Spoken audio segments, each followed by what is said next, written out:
Dans le port d'Amsterdam, il y a des marins qui chantent les rêves qui les hantent au large d'Amsterdam. Dans le port d'Amsterdam, il y a des marins qui dorment comme des oriflammes le long des berges mortes et se tordent le cou pour mieux s'entendre rire jusqu'à ce que tout à coup l'accordéon expire. Alors le geste grave, alors le regard fier, ils ramènent leur batave jusqu'en pleine lumière. Dans le port d'Amsterdam, il y a des marins qui boivent et qui boivent et reboivent et qui reboivent encore. Ils boivent à la santé des putains d'Amsterdam, d'Hambourg ou d'ailleurs. Enfin, ils boivent aux dames qui leur donnent leur joli corps, qui leur donnent leur vertu pour une pièce en or. Et quand ils ont bien bu, se plantent le nez au ciel, se mouchent dans les étoiles et ils pissent comme je pleure sur les femmes infidèles dans le port d'Amsterdam. Baudelaire is great in terms of picking a poet from France. He's more of a traditional poet in terms of form. So, of course, these are Alexandrines, verse in 12 syllables. And people say that, you know, it's a relatively long line. People say that it matches, quote unquote, the genius or the specific style of French poetry, which of course is lots of things, but which tends to be a more intellectual poetry and narrative as opposed to purely sensual and lyric, which would tend to have a shorter line. Of course, it was the international language for what, at least a couple centuries, 18th, 17th, 18th century. It was the language of the courts of all over Europe. Well, when we think about diversity today, we don't usually think about bringing French in. No, well, it's east-west and north-south. Right, but it has a huge, it's all over the world, isn't it? That's right, exactly.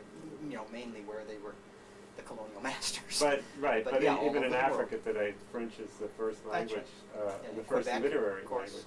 Caribbean, very well known. Yeah, I thought Rambo was just a little too rambunctious. Rambunctious is one way of putting it. Decadent, I think. We don't. We just want to begin the decadence without going all the way. Well, so why don't you just go ahead and read the title, and we don't have time to do the whole poem, unfortunately. But we might do more than I usually do. How long is the poem? It's 7 quatrains. And what's a quatrain? So it's only 28 lines? I'm not very good at math, but yeah, that's probably right. Well, why don't we just, I'm going to break style instead of just doing the first line. I want to do the whole poem. Okay. So just, why don't you read it first and then we'll talk about it. We're going to actually just go through word for word. Hymne à la beauté.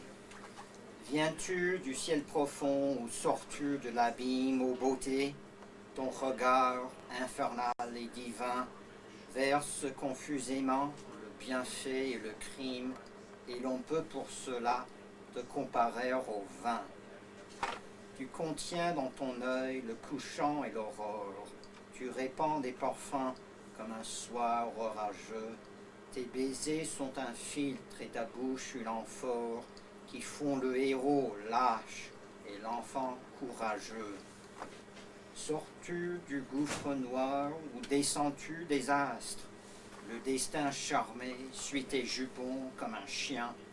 Tu sèmes au hasard la joie et les désastres, et tu gouvernes tout et ne réponds de rien.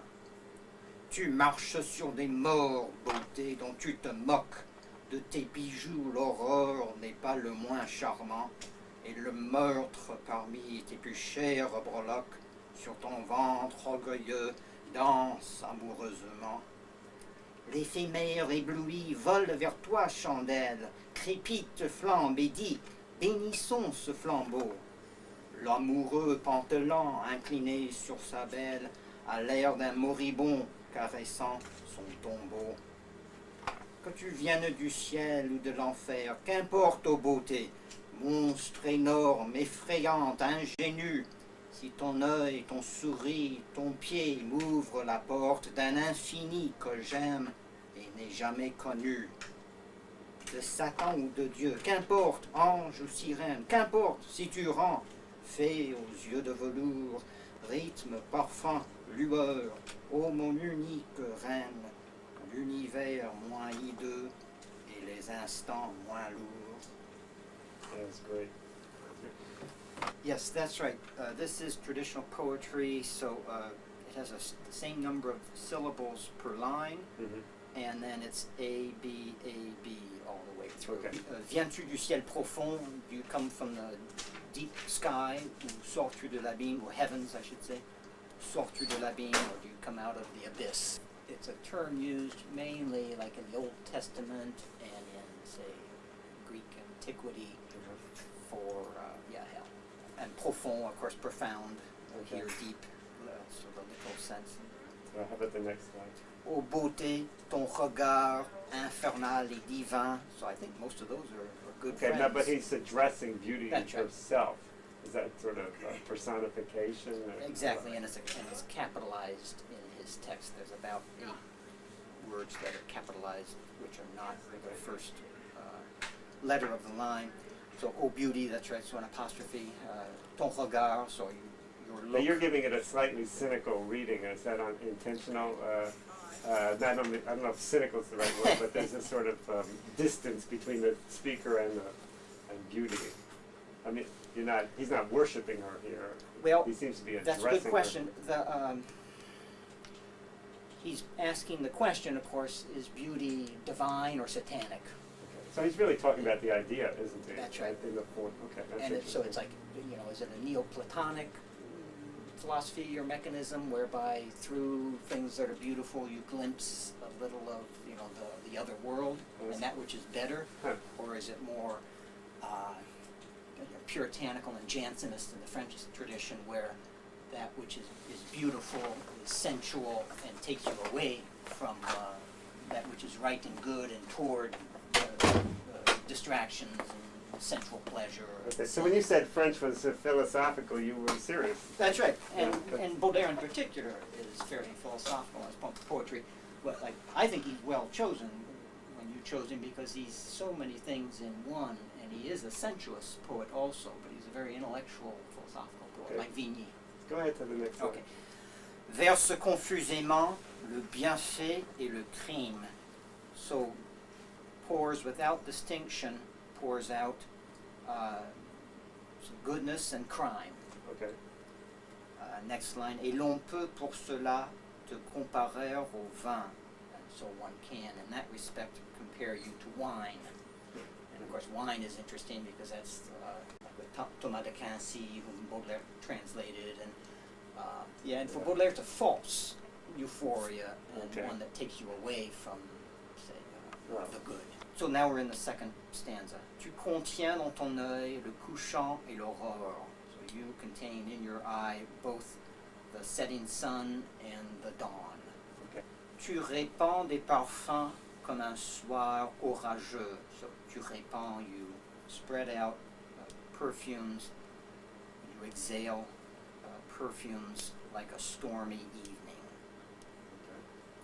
Tes baisers sont un filtre et ta bouche une amphore. So your kisses are a magical potion and your mouth, I think we use amphora, the Greek urn, Okay.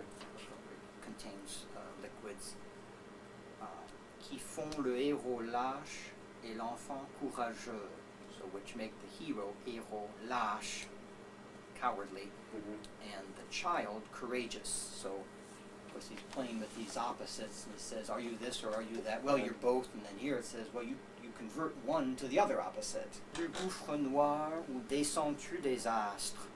So, do you come out of the black abyss or gulf, or do you come down from the stars? So you from up there. Le destin charmé suit tes jupons comme un chien. So destiny, the word is charmé, charmed. It's like entranced. Suit tes jupons follows your skirts or your goes under a skirt in the 19th century. Comme un chien, like a dog. Petticoats. Petticoats, that's right. Okay. So in other words, it's almost like Greek mythology where beauty has entranced destiny, who now, instead of controlling beauty, follows around a little dog. Tu sèmes au hasard la joie et les désastres, so you sème is like when you throw seed in a sow field. the seed. You sow them. So Seminal. au hasard, so just by chance, joy and disasters. Again, et tu gouvernes tout et ne réponds de rien. So you mentioned politics. This is a political allegory here. So you govern everything, and you you don't respond to anything. So, so it's like a new stanza. Tu marches sur des morts, beauté, dont tu te moques. And I tried to emphasize the alliteration here. There's M's in the first half of the verse that they call a hemistich in French, and then a lot of T's in the second half. So you trample on corpses, beauty, about whom you don't care anything. De tes bijoux, l'horreur n'est pas le moins charmant. Of your jewels, horror is not the least beautiful or charming. Et le meurtre parmi tes plus chères breloques, and murder among your your favorite baubles. Sur ton ventre orgueilleux, danse amoureusement. On your proud stomach, erotically dances. And stomach, ventre, is a French belly, euphemism with belly, and it's okay. a euphemism for like a female sex organ. So the murder is copulating with beauty, and murder being seen as one of the baubles. The jewels, the gaudy jewels. That's right. Yeah.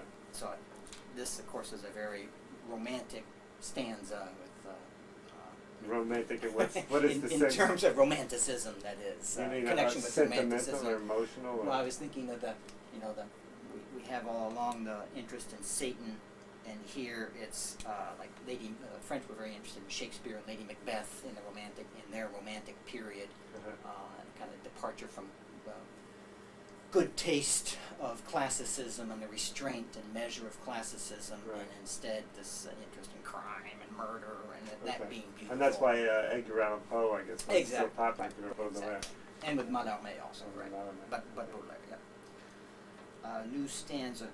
L'éphémère ébloui vole vers toi, chandelle, crépite, flambe et dit, bénissons ce flambeau.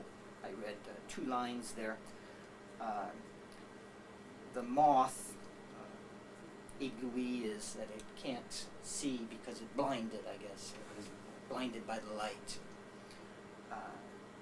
Flies towards you, candle, so beauty becomes a candle. Crépite, it crackles. Flamme, it bursts into flame, and then it says, let us bless this torch. Another way of saying she's hot, but that's okay. Well, and also that it's kind of Baudelaire's theme of the man being subjugated by the woman, and the woman effectively sapping the vitality or killing the man, the lover. And here, and again, the poet toward beauty, but the poet sacrificing his or her life for beauty, becoming poor. Did these guys have a problem with women? Well, this guy had a major problem with women. Oh yeah, what was that? Just Huge. quickly. This part I don't know. Well, he has literally a love-hate relationship with women, and he has he puts them on a pedestal, as you can tell a little here, and then if they're not on the pedestal, then they're prostitutes. So it's the basic, in fact, the kind of antithesis. So if he's we a were talking precursor about. to modernism, you can see why T.S. Eliot, who's got enormous problems with relating to women, If he is paid picking attention up. to Baudelaire, it wouldn't have Okay. helped. We won't go into that, but there's, a normal argument that modernism is sort of the last gasp of patriarchy. Well, l'amoureux pantelant incliné sur sa belle a l'air d'un moribond caressant son tombeau. So the lover who's on the beautiful woman and panting looks like someone about to die, embracing his tombstone. How do you say, where's the embrace? Caressant. So kissing his tombstone. New stanza. Que tu viennes du ciel ou de... Qu'importe aux beautés, monstre énorme, effrayant, ingénu. Okay, so it doesn't matter whether you came from heaven or hell. That's right. You are an enormous monster. Exactly. Is enormous the right word? Scary, and at once scary and naive. Okay. Innocent. Si ton œil, ton souris, ton pied m'ouvre la porte d'un infini que j'aime et n'ai jamais connu. So it doesn't make any difference as long as or if your eye, your smile, your foot open for me the door to an infinite which I love and have never known. An infinite is the... An infinity. Which is the word in French? An infini. Infini. An Okay. infinity. Last stanza.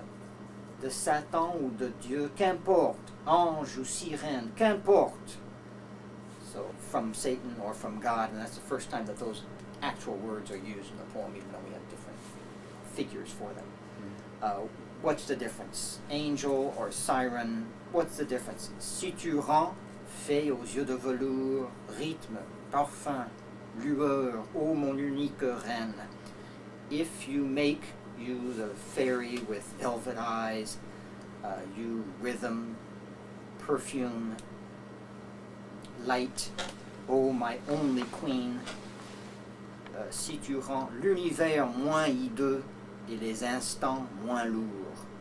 If you make the universe less hideous and each instant less heavy.